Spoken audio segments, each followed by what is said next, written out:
parce qu'on fait l'échauffement là. Je sais pas pourquoi je me suis fait... Mais elle transpire pas assez, c'est bizarre, d'habitude c'est tout mouillé quand je m'assieds.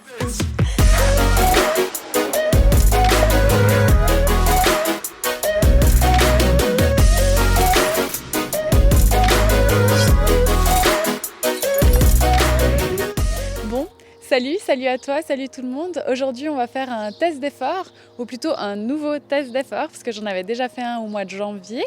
Et là, on est au mois de juillet, un mois avant ma prochaine épreuve, donc la Nomadian Rhapsody de 2000 km, un peu plus je pense. Et du coup, là, on va regarder si j'ai amélioré ma performance. Donc, faut savoir que la première fois, j'avais une PMA, donc une puissance maximale aérobie à 260. C'est pas énorme, mais quand on regarde par rapport au poids, c'était quand même à 4,2 watts par kilo, sachant que les pros en VTT sont déjà à 4,5, entre 4,5 et 5,4 je crois. Donc je suis pas si loin, hein. Donc on va regarder déjà si aujourd'hui j'ai réussi à améliorer ça. Et ensuite, ce qu'on va aussi regarder, c'est si j'ai surtout amélioré mon premier seuil. La dernière fois, on avait vu que mon premier seuil, il était vraiment assez bas. Mais à partir de 120 watts, j'avais déjà passé mon premier seuil. Et puis ça veut dire que très rapidement, en fait, je commençais à manger un petit peu mon sucre. Et puis ça montrait que j'étais très entraînée sur l'hiver en fractionné, que j'avais vraiment travaillé sur des fractionnés sur mon home trainer, mais j'avais fait très peu de sorties longues. Bon, c'est pas étonnant, hein, j'habite en Suisse, il fait pas super chaud l'hiver. Et puis j'essaye d'éviter de tomber sur la pluie et autres. Donc je roule surtout sur home trainer. Et puis là, avec mon entraîneur, on avait décidé que j'entraînais surtout les hautes puissances sur l'hiver. Et puis ensuite, on inverse la tendance. Je crois que ça s'appelle entraînement inversé, ou je sais plus, peut-être qu'on vous mettra la ref, pour que ensuite, progressivement sur le printemps et sur l'été, j'augmente les distances, je descends un petit peu mes zones, donc des entraînements beaucoup plus en zone 2, et puis pour essayer d'allonger un petit peu ce premier seuil. Donc aujourd'hui, on va voir deux choses. Est-ce que j'ai réussi à rattraper les pros ? Pas sûr.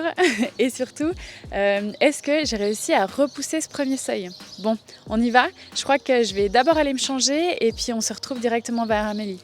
Mais d'abord, regarde, j'ai mis le t-shirt parfait pour la journée. Allez, on y va. Voilà, je suis changée, je suis déjà prête sur le vélo. On a regardé toutes les côtes, mis les bonnes pédales, j'ai juste toujours pas la bonne selle. J'espère que cette fois ça me posera pas plus de soucis que la dernière fois, mais je crois qu'avec l'effort j'ai vite oublié, hein. Ouais, ce sera un détail par la suite, t'inquiète pas. Donc voilà, aujourd'hui c'est 6 mois jour pour jour depuis le dernier test. On n'aurait pas pu faire mieux, jour pour jour. C'était même pas voulu. Faut dire que ça fait quelques semaines que je suis censée faire ce test, mais on a dû le repousser à cause des allergies au pollen pour essayer de faire un test qui soit vraiment représentatif. Du coup, aujourd'hui, 6 mois après, je vous ai expliqué, l'objectif c'est de voir si j'ai du coup essayé de me rapprocher des pros. Ça, j'en suis pas sûre. Par contre, j'espère vraiment que j'ai réussi à décaler un petit peu mon premier seuil pour que la Nomadian, donc ma prochaine course que je fais dans un mois, je puisse vraiment durer dans l'effort et puis garder un petit peu mes réserves d'énergie. Ouais. Un mois avant, tu penses que du coup, c'est le bon tempo ? On peut faire mieux. Okay. Un mois avant, c'est un peu court. Après, le fait que tu aies quand même fait pas mal de courses cette saison, tu pars pas de zéro. Ouais. Normalement, on aime bien laisser 2-3 mois pour avoir le temps de se préparer au mieux, d'ajuster au mieux en fonction de l'objectif. Mais du coup, je me posais la question ce matin, vu que j'ai fait un test en tout début de saison, donc c'était le 13 janvier pour être exact, et là je refais un test après 6 mois, donc on est le 13 juillet, est-ce que, peut-être pour cette saison, c'est un petit peu tard pour pouvoir réajuster mes zones, mais est-ce que par exemple pour l'année prochaine, je peux partir de ces deux datas pour me dire je commence l'entraînement par rapport aux datas que j'ai fait au mois de janvier et puis après au fur et à mesure je réajuste par rapport aux datas que j'avais au mois de juillet ? Alors, Ça peut se faire. Par contre, on ne sait pas non plus tout ce qui peut se passer en 6 mois, de juillet maintenant jusqu'à dans 6 mois prochains au mois de janvier. Il se peut que en fait, l'année passée, de juillet à janvier, tu avais fait peut-être énormément de volume sur la deuxième partie de saison. Et puis que cette fois-ci, tu vas peut-être en faire un petit peu moins parce que tu as déjà quand même pas mal bien chargé ce début de saison-là. Et donc, tes zones, forcément, elles bougent un tout petit peu quand même en fonction de ce que tu auras fait. Donc ça peut se tenir dans la mesure du possible, mais encore il faut quand même remettre les choses dans les conditions actuelles. Dans le contexte. Donc c'est mieux que rien, mais après évidemment de refaire des tests réguliers, c'est toujours plus adéquat. Mais on n'a pas toujours le budget. Voilà, il n'y a pas tout le temps le budget. Moi souvent ce que je conseille c'est d'avoir un premier test justement comme tu l'avais fait en début d'année, quand on va quand même pas mal faire peut-être des séances sur home trainer à l'intérieur. Et puis c'est des fois assez cool d'avoir ces zones pour pouvoir faire des entraînements un peu structurés sur home trainer et qui passent mieux que de le faire un petit peu à l'aveugle. Et puis après d'avoir ces zones quand on va commencer à faire un peu plus de volume à l'extérieur sur des longues sorties.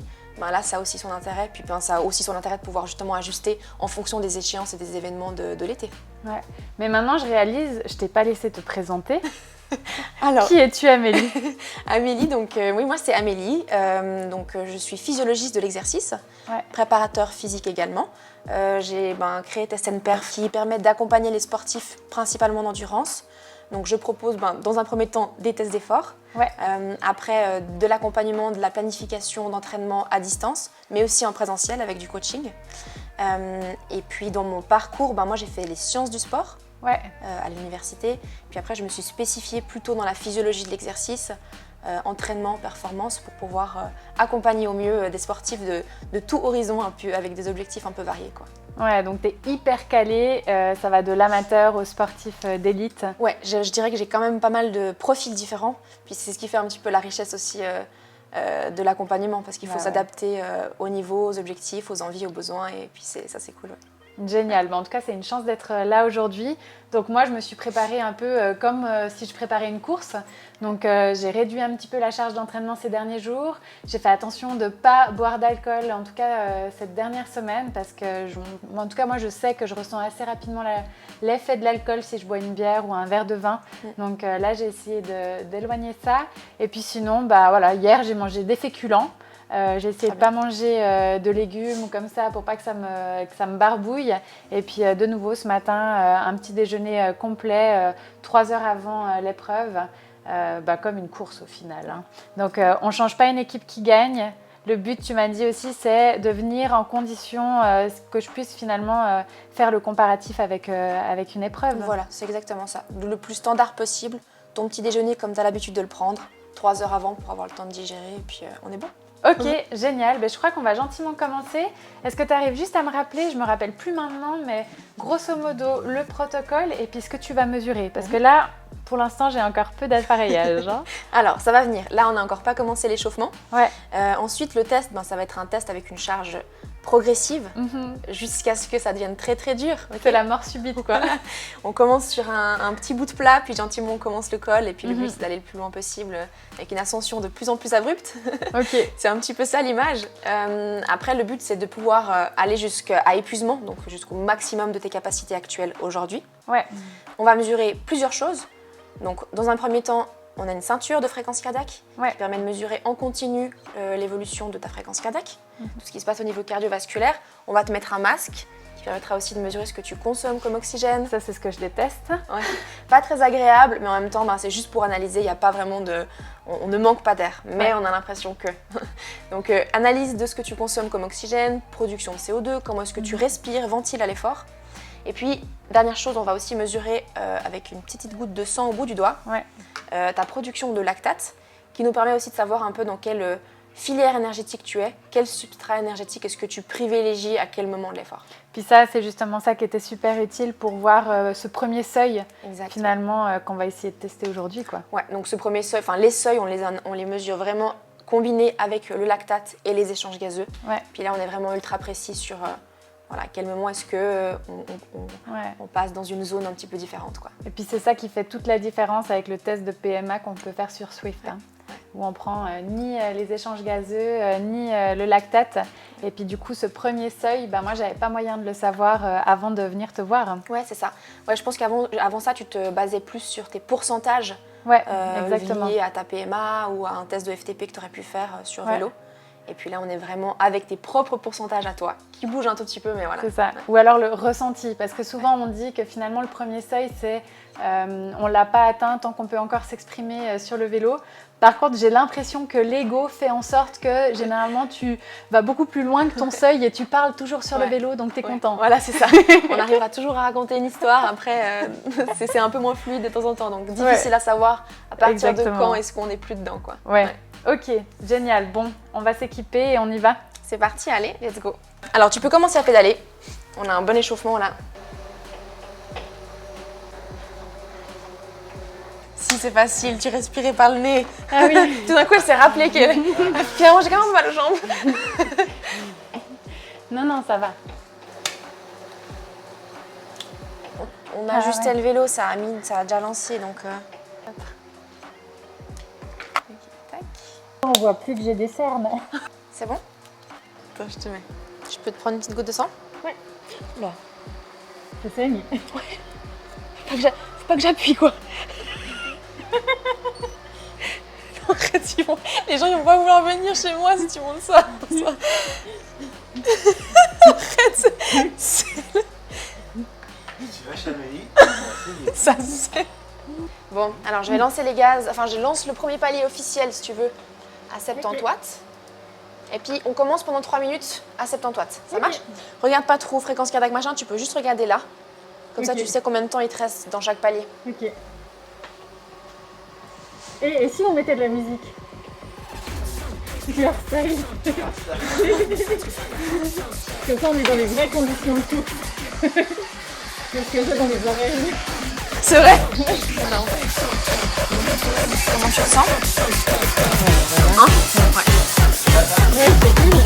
J'adore. On est du rêve les deux à part ça. Hein. Attends, mais respire. Par contre, toi, tu respires, tu dois pas parler.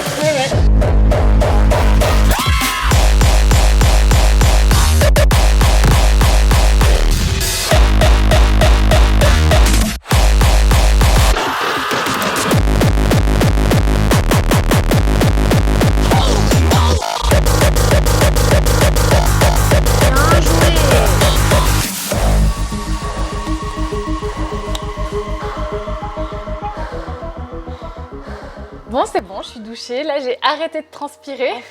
Ça met toujours du temps. Bon, déjà, globalement, est-ce que j'ai amélioré mon test? Alors, je pense qu'on peut dire que oui. Hein. Il y a plusieurs choses qui font que tu t'es amélioré globalement dans l'ensemble des paramètres. Mais on va en discuter en détail juste après. Ok. Bon, déjà, moi, le test, je me suis sentie assez bien au début. Bon, faut dire... Non, on va le nuancer un peu. J'ai eu très vite les jambes lourdes. Je sentais que j'avais beaucoup fait de vélo ces derniers jours, ces dernières semaines. Du coup, je sentais que mon corps était un peu fatigué. Par contre, je me sentais quand même un peu plus puissante au début. Par contre, sur la fin, je ne sais pas si j'aurais réussi à réunir l'élite, mais sur la fin, j'ai eu l'impression que c'était tout autant difficile que la dernière fois. Ouais. Et puis, j'ai pas eu l'impression de durer vraiment plus longtemps. Du coup, ouais. Quels sont ces datas? Est-ce que le verdict?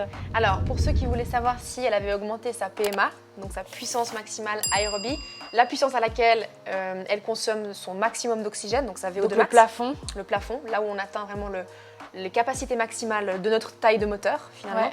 Bah là, on a une première amélioration. Donc, tu as tenu, pour un peu mettre les choses dans le contexte, 1 minute de plus que la dernière fois. Ok. Ce qui te permet de gagner 10 watts. Donc, 10 watts, c'est 10 watts. Hein. Okay. Est-ce que c'est sur ce test-là, on va pas les négliger. Est-ce que c'est comme les années de chien? On peut dire que 10 minutes x 7, ça fait quand même bien 1h10 d'affilée. Ouais, on peut le dire. Non, je sais pas si on peut le dire. Mais bon, déjà 10 watts, c'est voilà, bien. 1 minute de plus, donc 10 watts de plus sur ce test. Donc là, je suis à combien? Et donc, tu as une puissance maximale, une PMA à 270 watts. Ok. Par rapport à ton poids de corps, ça te fait un rapport poids-puissance, une puissance rapportée au poids de corps de 4,3 watts-kilo. Okay? Donc, on est déjà mieux, on était à 4,2. Okay? C'est difficile d'augmenter ça, c'est infiniment compliqué d'augmenter ces valeurs finales. Okay. Sachant que le poids, il évolue aussi un petit peu. Okay? Ouais. On peut avoir 1 kg de plus, 1 kg de moins, ça change aussi beaucoup sur ce rapport poids-puissance. Ouais. Après, peut-être que ça peut être 1 kg de masse maigre, comme ça peut être 1 kg de masse grasse. Aujourd'hui, on va regarder, et puis je pense que c'est plutôt 1 kg de masse maigre, parce qu'il s'accompagne d'une VO2 max qui est aussi optimisée. Ok. Donc la dernière fois, on avait une VO2 max, pour ceux qui voulaient le chiffre ultime, de 55 ml par minute, aussi rapporté au poids de corps. Puis cette fois, on est à 57. Ah, On waouh. gagne 2 points en 6 mois, sachant que le poids, il était un tout petit peu plus élevé. Donc finalement, c'est quand même hyper positif, quoi. Ok, donc j'ai l'impression que tu es en train de me dire que malheureusement, je ne suis pas au niveau des élites. Bon, On je s'y m'y attendais. rapproche. Donc 4.3 alors que la valeur basse des élites avait été, donc un sport vraiment très puissant qui n'est pas du tout mon profil, c'est la valeur basse à 4.5. Donc j'y suis pas encore, donc non, je vais pas pouvoir me reconvertir là-dedans. Par contre, je me suis quand même déjà améliorée même sur cette puissance maximale aérobie. Ouais, puis c'est Alors pas que négligeable. finalement, sur les derniers mois, je me suis beaucoup moins entraînée en intensité. On a vraiment laissé ça aux courses finalement. Voilà, ouais. Et puis on a mis le focus finalement sur l'entraînement long et la zone 2. Peut-être petite précision par rapport à ça aussi. Le premier test que tu as fait, tu sortais d'une grosse préparation assez ciblée sur la PMA, Oui. donc sur du travail court et intense, Oui. qui normalement est censé quand même optimiser ses valeurs finales. Ouais. Là, tu sors d'une période où tu as quand même plutôt fait autre chose, donc du long Ouais. et puis du plus lent ou du plus foncier, disons. Exactement. Et que même en ayant fait ça, on améliore les valeurs maximales. Ouais. Donc une VO2 max, elle ne s'améliore pas que en faisant de la haute intensité, et c'est tout l'avantage de faire aussi de l'endurance à basse intensité, parce qu'on améliore aussi une VO2 max indirectement en faisant aussi de l'endurance. Ouais, j'avoue, faut que je vous avoue que j'ai repoussé un petit peu le test parce que j'avais l'impression d'être sous-entraînée en fait. Mais là en fait on voit que non, c'est pas parce qu'on s'éclate pas sur le vélo qu'on n'est pas en train de, éclater, pas dans le sens de s'amuser, mais qu'on n'est pas en train de transpirer à grosses gouttes sur le vélo, qu'on n'est pas en train de vraiment déjà améliorer ce seuil. Ouais, ça on nous le dit beaucoup, mais ça fait du bien de le voir sur les chiffres. Et puis là on a commencé par, disons, la partie qu'on a le moins améliorée du test. Oh waouh! Et on va aller progressivement vers le mieux en mieux. Donc, je commence par un petit peu analyser les résultats, si ça va pour toi. Ouais, donc là je rappelle, ça c'est la cerise sur le gâteau, je dirais. Ouais. L'amélioration de la VO2 max, la puissance maximale aérobie, ça fait toujours plaisir.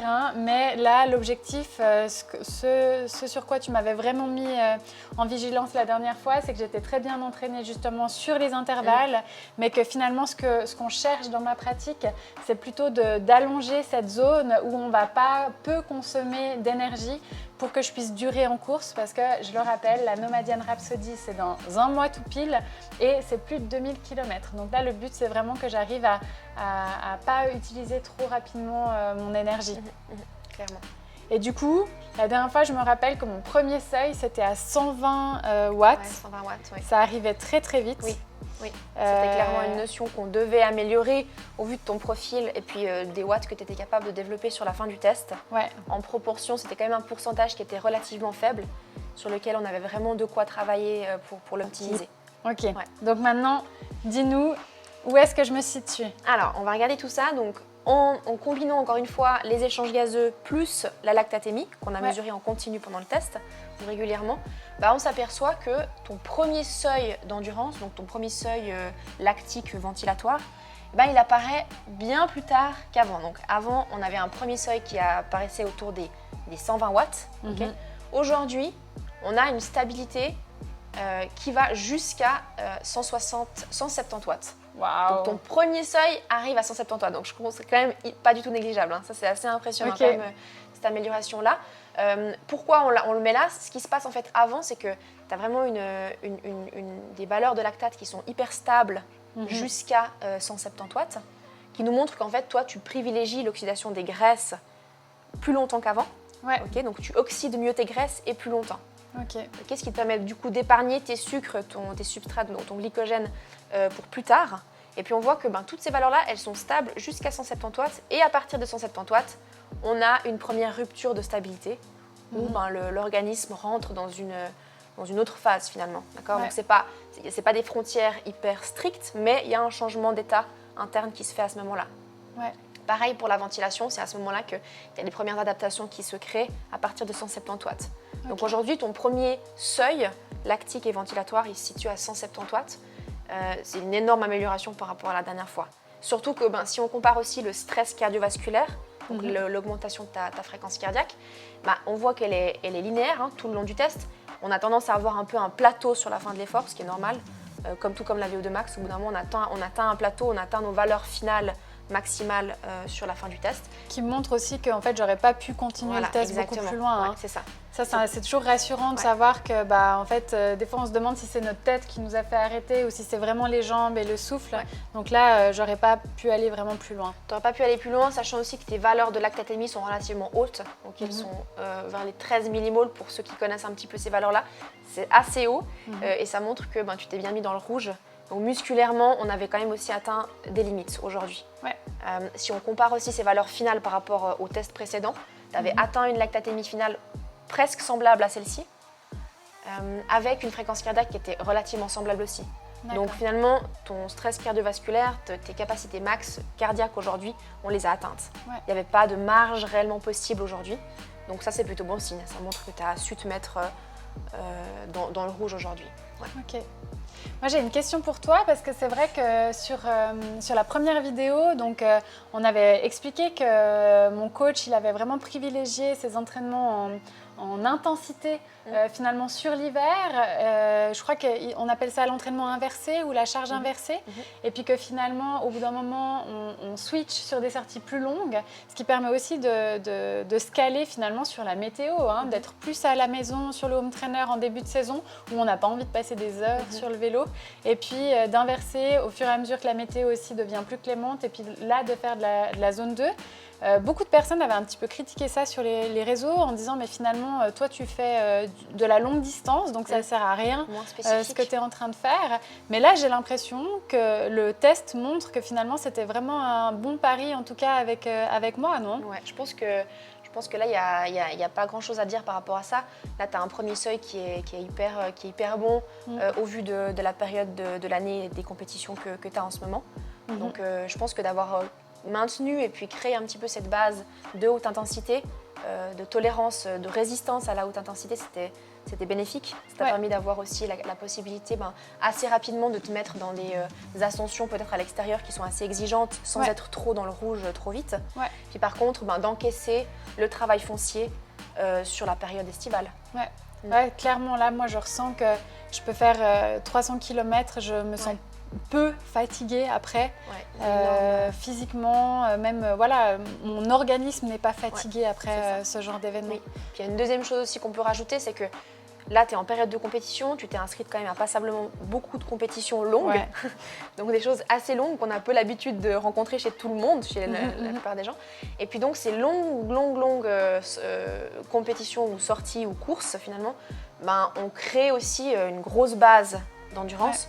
Dans ce genre de course, tu es relativement proche de ce premier seuil. Donc c'est une intensité qui est hyper spécifique à ce que tu as l'habitude de retrouver sur tes courses. Et donc on le voit là, ça a payé. C'est que la spécificité de tes challenges et de tes grosses compétitions, gros volumes, grosses distances, font que ce premier seuil, il est optimisé, amélioré aujourd'hui. Ouais. Super. Bon, je crois que c'est un pari réussi alors. Ouais, on peut le dire ça, ouais. Et puis si on revient sur la suite du test, parce que là on est resté sur le premier seuil d'endurance, ce qui se passe après, c'est que on a une rupture, on a une première augmentation un peu plus importante par rapport au niveau de repos de la lactatémie, normal. Donc toi, tu consommes aussi de plus en plus des sucres, parce que le produit final des sucres, c'est le lactate. Donc plus le lactate est important, plus ça nous montre que toi, tu es en train de métaboliser des sucres. Ouais.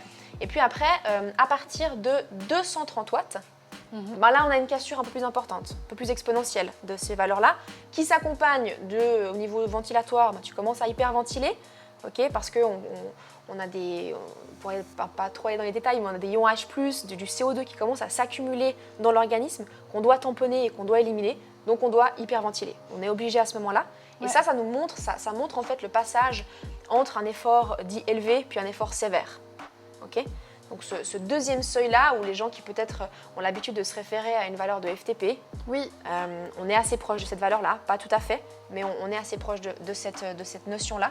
Donc là, ce deuxième seuil, il est explosé. Ouais. Donc 230 watts aujourd'hui, et la dernière fois, à 190. C'était à 195 watts. Donc une grosse progression à ce niveau-là, qui s'accompagne aussi d'un rapport poids-puissance qui est meilleur. Donc en fait, toi, dans des choses spécifiques où tu es quand même dans un effort proche du seuil, quand il y a de l'ascension, quand il y a du dénivelé, et ben, tu as un meilleur rapport poids-puissance aujourd'hui, une meilleure puissance absolue aussi, et pour des fréquences cardiaques semblables. Donc si tu veux, pour un même stress cardiaque, tu es dans des zones de puissance et d'intensité qui sont plus hautes. Ouais, donc 35 watts de plus pour des pulsations semblables. Ouais. Et puis du coup, au niveau du poids... Le rapport de poids-puissance, donc on est à 3,7 watts-kilo. Et là, on vient titiller la norme basse des élites. Donc 3,7, c'est les élites.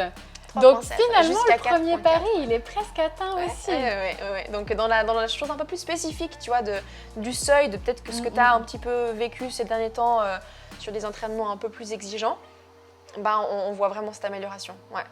Super.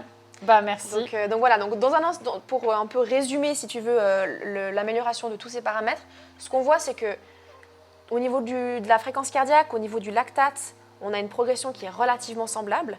Par contre, tout ça arrive plus tard dans le test. Ouais. Donc pour des valeurs de lactate ou une fréquence cardiaque semblable, ben, on a des watts qui sont bien plus élevés aujourd'hui. Ouais. Surtout sur l'endurance, parce que c'est ce qui a été énormément travaillé. Le gros volume, il a été fait là, ce début de saison. Et puis, au niveau du seuil aussi, une grosse amélioration, un peu moins significative que sur le premier seuil, mais ça reste hyper bon. Et puis, ouais, donc pour moi, pari entièrement réussi aujourd'hui. Ouais, donc plus 50 watts pour le premier seuil et plus 35 watts pour le deuxième. Alors même si la PMA, on n'a que 10 watts de différence, et ben en fait, là, c'est vraiment le bas du test qui se révèle. Et qui montre aussi la spécificité de ce que tu as fait jusqu'à présent. C'est vraiment, le test accompagne vraiment la spécificité de l'entraînement que tu as fait jusqu'à présent. Et puis, on peut vraiment mesurer de manière objective les adaptations de l'entraînement qui, aujourd'hui, sont hyper claires, quoi. Ouais. Et puis là, en fait, on voit bien la différence entre un test sur Swift, par exemple, où on irait chercher la PMA. Là, on voit que ma PMA, elle a presque pas bougé. Donc finalement, là, je ressortirais de mon test Swift peut-être un petit peu déçue de moi, non même très déçue de moi. Et puis, peut-être que le test FTP, par contre, aurait peut-être montré plus d'évolution. Mais tout le travail en dessous qu'on voit avec ce test, il aurait complètement été invisibilisé. C'est fou. Ouais, c'est ça. Donc, c'est tout l'intérêt d'un test d'effort comme celui-ci, qui permet de vraiment mettre en évidence les adaptations en détail de chaque partie ou intensité ou capacité du métabolisme à s'améliorer, quoi. Ouais. Du coup, si je comprends bien, là, il me reste 1 mois avant la nomadiane.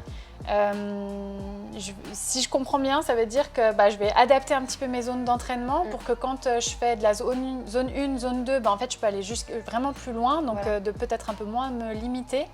Et puis, ça veut dire que sur la nomadiane, je vais savoir aussi un peu les zones qu'il va falloir que je fasse attention. Il faut savoir que sur la nomadiane, j'aurai un capteur de puissance, donc ça me permet de savoir ce que je ne dois pas dépasser, notamment pour pas que j'aille griller trop vite mes substrats et ton énergie, et puis surtout aussi mes pulsations. Là, je vois que mes pulsations, elles peuvent être au même niveau qu'avant, mais j'ai beaucoup plus de watts. Donc, ça veut dire que là, je peux réajuster un petit peu mes zones pour pouvoir me guider autant à l'entraînement que sur la course. Oui, c'est ça. Ok, alors si je reprends un petit peu les questions, on a déjà répondu à pas mal de questions. Hein. Déjà, je crois que vous étiez très intéressés à savoir si j'avais vraiment amélioré mes performances ou pas. Donc, ça fait plaisir de le redire. Oui. Ensuite, ce qu'on me demande, c'est finalement, est-ce qu'il faut être une pro pour venir ? Bon, déjà, je ne suis pas pro, mais est-ce que si quelqu'un s'entraîne moins que moi et puis n'a pas des objectifs comme ça de faire des grosses épreuves, quand je dis grosses épreuves, je parle d'une course de 2000 kg, déjà une étape du tour, c'est déjà une grosse épreuve. Est-ce que ça vaut la peine de faire un test ? Oui, je pense que d'autant plus quelqu'un qui débute ou qui est amateur et qui n'est pas pro, normalement, se connaît aussi un petit peu moins, à moins de valeurs références objectives. Du coup, de faire un test pour ce genre de personnes, c'est hyper intéressant. Ça permet de se connaître un peu plus, de s'entraîner juste, intelligemment et pas à l'aveugle en fonction des sensations au début. Et puis d'autant plus que quelqu'un qui est débutant aura des adaptations plus rapides par la suite. Donc ces adaptations-là, il faut les mettre en avant et elles sont mesurables via un test. Et donc, ça permet de justement à chaque fois adapter ses entraînements, ses zones d'entraînement qui vont bouger au fil du temps. Ouais. Ouais, parce que finalement, je trouve que c'est toujours dommage quand on entend les gens qui disent « Ah, mais moi, je passe tant d'heures par semaine sur le vélo » ou souvent, c'est un peu un des références. Hein. Combien de fois tu sors ton vélo par semaine? Alors qu'au final, on peut sortir 5 fois son vélo par semaine, être jamais dans la bonne zone et puis craquer avant la fin de l'étape du tour, par exemple. Ouais, c'est ça. Et puis, on a tous aussi... On a des vies différentes et puis des gens qui n'ont pas forcément la possibilité de s'entraîner 7-8 fois par semaine. Avec le job, des fois, on est limité à 3-4 séances. Donc du coup, ces 3-4 séances, c'est souvent intéressant de savoir comment les optimiser pour gagner du temps et être sûr qu'on développe les bonnes choses au bon moment. Donc, Donc pour la suite, ça va concerner plutôt les femmes. Donc il y a eu quand même quelques questions par rapport au cycle menstruel. Finalement, est-ce qu'il faut faire le test dans un cycle particulier, enfin dans un moment du cycle particulier? Est-ce que ça a réellement une influence ou pas? Ouais, alors c'est clair, moi, ça fait partie des questions qu'on pose à l'athlète avant un test parce que le cycle peut influencer quand même notre état de forme, d'énergie du moment. Donc c'est quand même quelque chose qu'on aime bien connaître pour pouvoir se remettre un petit peu en condition d'une fois à l'autre. On sait que généralement la phase optimale serait plutôt sur la première phase du cycle, pendant la phase folliculaire. Puis la deuxième phase du cycle aurait tendance un tout petit peu ou pourrait influencer notamment la température corporelle qui a tendance à être un petit peu plus élevée et qui du coup pourrait modifier un tout petit peu la fréquence cardiaque un petit peu plus élevée due à cette thermorégulation dans cette phase-là. Après, voilà, chacun réagit aussi un petit peu différemment. Il y en a qui ont des menstruations plus douloureuses que d'autres qui ont des symptômes prémenstruels qui sont aussi un petit peu plus marqués. Et donc, voilà, ça peut impacter la motivation, l'énergie du moment, les douleurs, mais ça ne devrait pas, de manière significative, complètement changer la performance d'un test d'effort. Bon, bien. Je crois qu'on a fait le tour des questions. Est-ce que tu as quelque chose à rajouter ? Non, mais écoute, je pense qu'en conclusion, on peut te féliciter pour ces belles performances. C'était quand même à ce point-là inattendu d'avoir une telle progression. Donc, joli travail. Merci. Belle première saison pour toi. Et puis, c'est de bon augure pour la suite. Ouais, j'espère. On va voir sur la Nomadienne finalement si ça paye. Mais là, je me sens plutôt bien. Je suis contente parce que c'est vrai que c'est toujours difficile. On en discutait en off. Mais quand on fait des entraînements peut-être moins en intensité, on ne stimule pas tellement ce sentiment d'efficacité. Donc, on a presque l'impression d'être sous-entraîné. Et puis là, d'avoir finalement ces résultats, ça booste. Ça met en confiance. Et ça met en confiance. Ouais. Donc, en tout cas, j'espère que cette vidéo vous a plu, que ça a pu répondre à vos questions. Si vous en reste, n'hésitez pas à nous écrire des commentaires. Mettez-nous un like aussi parce que ça va nous aider. Et puis, abonnez-vous pour ne pas louper les prochaines aventures. Et sinon, comment est-ce qu'on peut te retrouver ? Alors, j'ai un site internet, testandperf.ch. Et puis, j'ai un compte Instagram aussi sur lequel je communique pas mal via ce réseau-là. Ouais. Ok. Et puis d'ailleurs, tu fais les tests sur le vélo, mais tu fais aussi les tests en course à pied. Oui, alors il y en a pour tous les sports, pour toutes les disciplines. Vélo, course à pied, des gens qui font plutôt du trail. Voilà, on s'y retrouve et puis on s'adapte vraiment en fonction du profil de l'athlète et de sa discipline. Ouais. Et tu coaches aussi des cyclistes Plutôt des sports d'endurance, mais j'ai vraiment de tout, de tous les niveaux, de toutes les ambitions possibles. Des cyclistes, des triathlètes, des coureurs, des trailers, des skieurs de fond. Voilà. Ouais. Parce que je sais qu'il y a beaucoup de femmes qui me demandent si j'ai pas une connaissance, une entraîneur femme pour pouvoir s'entraîner. Donc comme ça, voilà, Amélie est là pour vous. Ouais. Et puis peut-être juste avant de terminer, quel est le prix qu'il faut compter pour un test comme ça ? Alors un test d'effort comme celui-ci, il faut compter 250 francs. Ouais. Voilà, c'est le prix d'un test. Le rendez-vous dure environ 1h30. Oui. Avec les discussions de début, l'échauffement, le test, la douche, le café et le chocolat. Et le chocolat et le débrief. Donc voilà, c'est un rendez-vous un peu complet qui se fait 1-2 fois par année ou plus ou moins en fonction du besoin. Ouais, donc c'est un investissement, c'est sûr, mais je crois qu'on a pu voir que dans le sport, des fois il faut investir pour pouvoir en profiter derrière. Quand on voit les dossards, alors autant on peut avoir des dossards pas trop chers à 50 francs, 50 euros, mais ça va aussi vite sur les 300 euros un dossard, voire plus. Quand on voit les Ironman, j'ose même pas imaginer le prix. Enfin, je sais, j'en ai déjà fait et je sais que ça m'avait ça m'avait fait mal. Mais voilà, si on veut pouvoir vraiment profiter d'une course sur laquelle on est inscrit, ça peut vraiment être intéressant de faire cet investissement pour orienter son entraînement, puis aussi tout le temps qu'on passe à l'entraînement chaque semaine pendant des mois et des mois avant une épreuve, de savoir exactement les zones dans lesquelles s'entraîner pour mettre ce temps à profit. Je pense que c'est un vrai investissement. En tout cas, moi, je suis ravie de voir ces résultats. Ouais, écoute, avec plaisir. C'était chouette de t'avoir de nouveau pour comparer tout ça. Et puis, ouais, c'est un investissement qui fait partie de la préparation aussi. Donc voilà, c'est avec plaisir que je vous invite pour cette épreuve. Ouais. Bon, merci Amélie et merci à tout le monde de nous avoir suivis. Ciao, ciao. Ciao.